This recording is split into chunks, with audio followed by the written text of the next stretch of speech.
A race against time. The search continues for hundreds of people still missing following devastating floods in Germany and other European countries. The German president has been visiting one of the worst hit. Well, rescue crews have been racing to find survivors of floods that have wreaked havoc across Western Europe, killing at least 170 people. Hundreds are feared missing after record rainfall triggered severe floods in Germany and Belgium. European leaders have blamed the extreme weather on climate change. Chancellor Angela Merkel is due to visit affected areas on Sunday. With more, here's our Berlin correspondent Jenny Hill. In Ahrweiler, everything, everyone is covered in thick, sticky mud. There's no power, nowhere to buy food, not much mobile reception. But they're doing what they can. Willi told us they've never seen anything like it here, not even in his parents', grandparents' time.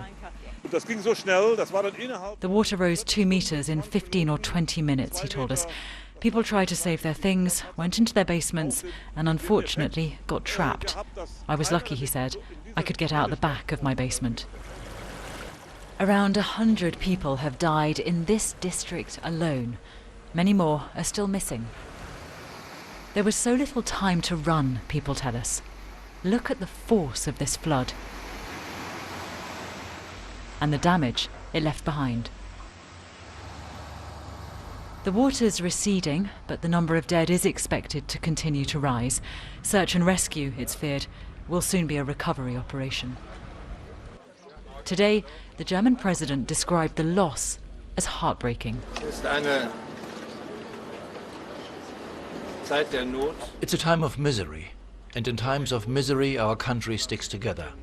I'm glad that people, not just here in the region, but from all over Germany, send messages of sympathy and solidarity.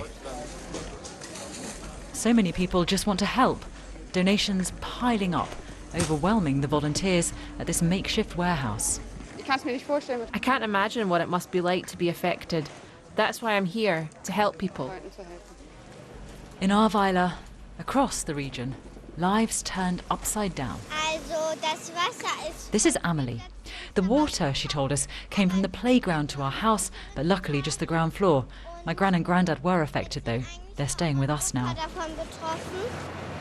As the waters slowly subside, they reveal the extent of the damage done. The task of rebuilding this region seems overwhelming. So much of its vital infrastructure, bridges, roads, railways, is completely gone. Hard to imagine the time, the money it'll take to get this region back on its feet. Jenny Hill, BBC News, Ahrweiler. Well, 27 people are known to have died in neighbouring Belgium, where rescue operations are still continuing. From there, Anna Holligan sent this report.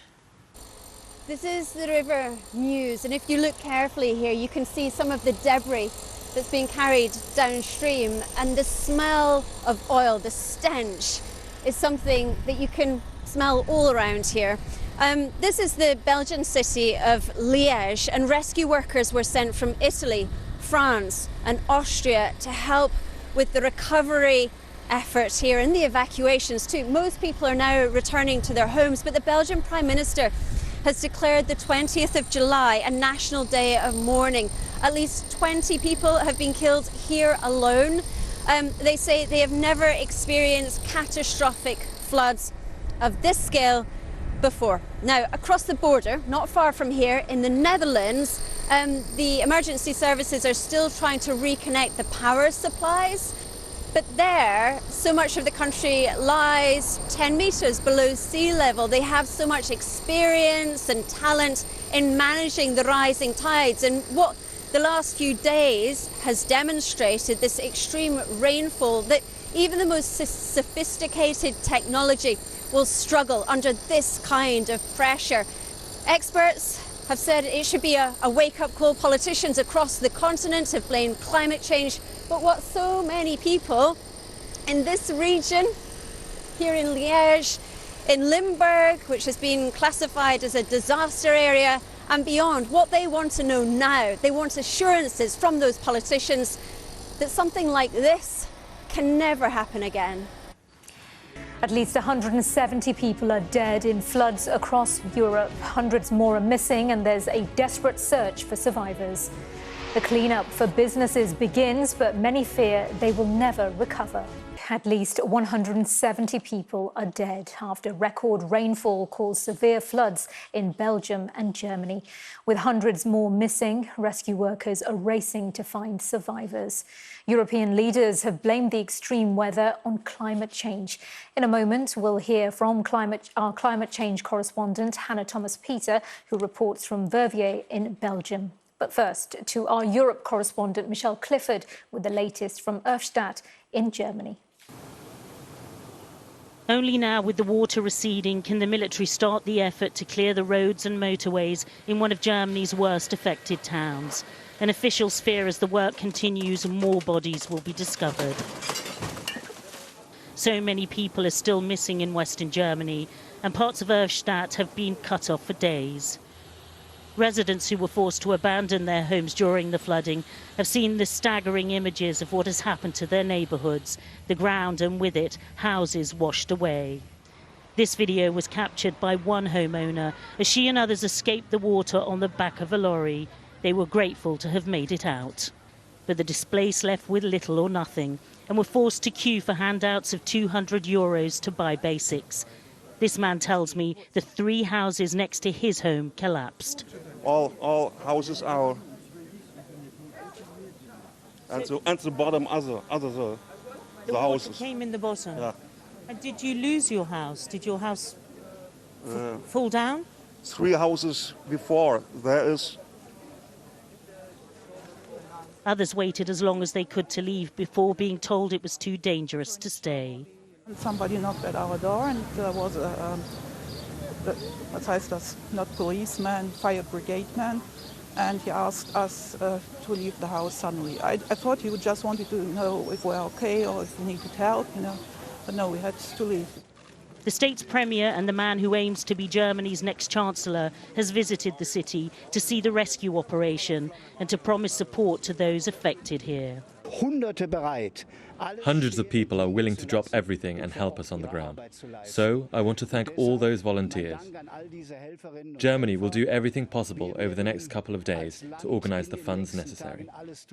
But recovery will be long and costly.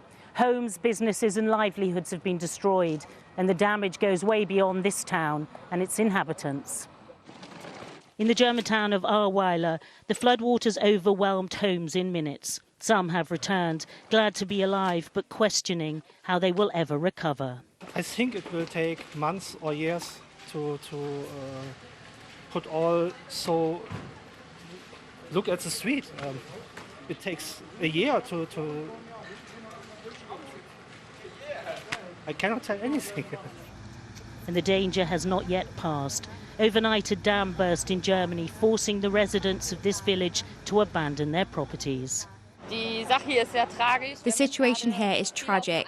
We've had to evacuate many out of the old people's home. This is already a disaster, and this morning it's got worse.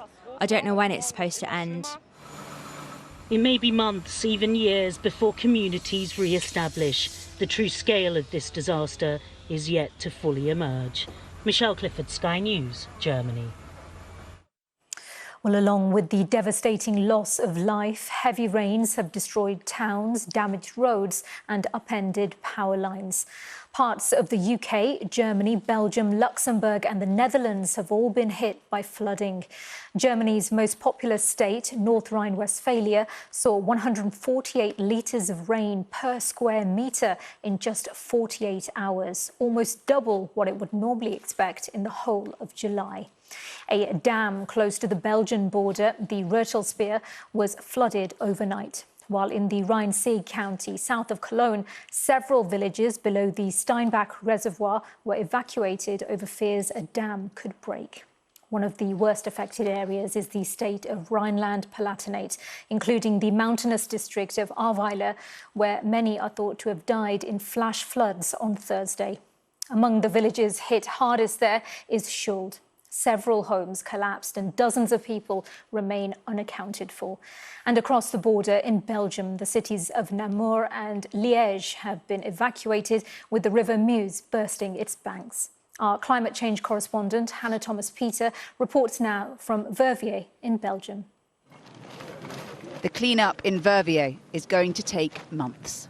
This city is nicknamed the water capital of the region. The river, a really central part of its economic life. And so when the water came, it simply wasn't prepared for the scale and the intensity of what happened. Residents are doing their best, but still reeling. The infrastructure that supported this part of their city, gone. As for everyone, it's terrible. It's like the apocalypse. Namir Lagzawi shows us his ruined pizza shop. Oh, what a mess. He has no power, nothing to help him recover and reopen. Big problem, but what can I do? Nothing. Everybody here the same. Nearby we find a utilities crew working to solve the problem at their end, but there's been so much damage to the physical network. They don't know how long it will take. All the thing around here was like quite submerged, and we didn't, think that it was like as that bad as going to be. So yeah, it's quite a surprise. Volunteers hand out supplies. Verviers is a modern city in Western Europe, but days after the flood hit, there's still real need here. Everything is kaput. And you don't have any fresh water in there to drink? Yeah, I have only this water. One the man give me. And there's nothing to be found at the local supermarket. It's in ruins. The owner says it won't reopen. It's my life, my money. It's finished. It's finished. Still dealing with patchy mobile signals and no internet, homeowners contemplate how quickly the fabric of their comfortable lives was ripped apart. Did you feel like the infrastructure of your city was ready for when the waters came? No, absolutely not. You see this place there, it's completely broken. Nobody was prepared for this. Either here's a street, it's broken. Everything is broken. Climate change scientists warn that events like this may happen more frequently. Unless they are better protected, this may not be the last time these residents face such challenges. Hannah Thomas-Peter, Sky News in Verviers. You mentioned that weather. Thomas is looking at where that weather front now is that's delivered so much rain to parts of originally, I believe, and Thomas, correct me if I'm wrong, southern England, and then it's moved on to the continent and across to Germany and to Holland. Just bring us up to date. Yeah, so absolutely the beginnings of it were actually across southern parts of the UK just days ago where we had the flash flooding which started in London. Then the storminess moved to this part of Europe here, so you can see in the clear now. The stormy weather has shifted towards sort of the Alpine region, southern parts of Germany, Austria, Croatia. So these areas here getting some nasty weather. And last night we had flash flooding in parts of Austria and storminess also extending into the Czech Republic, parts of Poland and further east as well. So we're not done with the weather yet. But as we've just been hearing, fine weather here, sunny weather. And the next batch of heavy rain, if it indeed does materialise, is probably not expected until later in the week and possibly the weekend. So we are going to get a week at least or so of some fine weather across this part of the world. So there is some good news, at least on the weather front, across that part of the world.